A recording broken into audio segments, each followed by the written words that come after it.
అనగనగా ఒక ఊరిలో మిరపకాయ పొట్టోడు ఉండేవాడు. ఆ మిరపకాయ పొట్టోడికి సోరకాయంత సైకిల్ ఉండేది. ఆ మిరపకాయంత పొట్టోడు నడుచుకుంటూ వెళ్తుండగా వంకాయంత వజ్రం దొరికింది. వంకాయంత వజ్రాన్ని ఇతకాయంత ఇంటిలోకి తెచ్చాడు. వంకాయంత వజ్రాన్ని బీరకాయంత బీరువలో పెట్టి తాటికాయంత తాళం వేశాడు.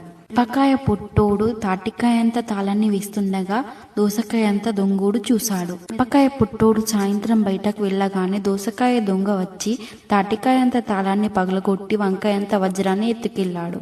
మిరపకాయ పొట్టోడు ఇంటికి వచ్చి చూసేసరికి బీరకాయంత బీరువా ఖాళీగా కనిపించింది. మిరపకాయంత పొట్టోడు పనసకాయంత పోలీస్ స్టేషన్కి వెళ్లి పొట్లకాయంత పోలీస్కి కరివేపాకంత కంప్లైంట్ ఇచ్చాడు. పొట్లకాయంత పోలీస్ తనకున్న మామిడికాయంత మోటార్ సైకిల్ ఎక్కి వెళ్లి దోసకాయంత దొంగుణ్ణి వెతికి పట్టుకొని వాడి దగ్గరున్న వంకాయంత వజ్రాన్ని తీసుకున్నాడు. దోసకాయంత దొంగుణ్ణి పనసకాయంత పోలీస్ స్టేషన్కి తీసుకువచ్చి జామకాయంత జైల్లో వేశాడు. పొట్లకాయంత పోలీస్ వంకాయంత వజ్రాన్ని మిరపకాయంత పొట్టోడుకు ఇచ్చాడు. ఇలాంటి వీడియోల కోసం లైక్ అండ్ సబ్స్క్రైబ్ చేసుకోండి.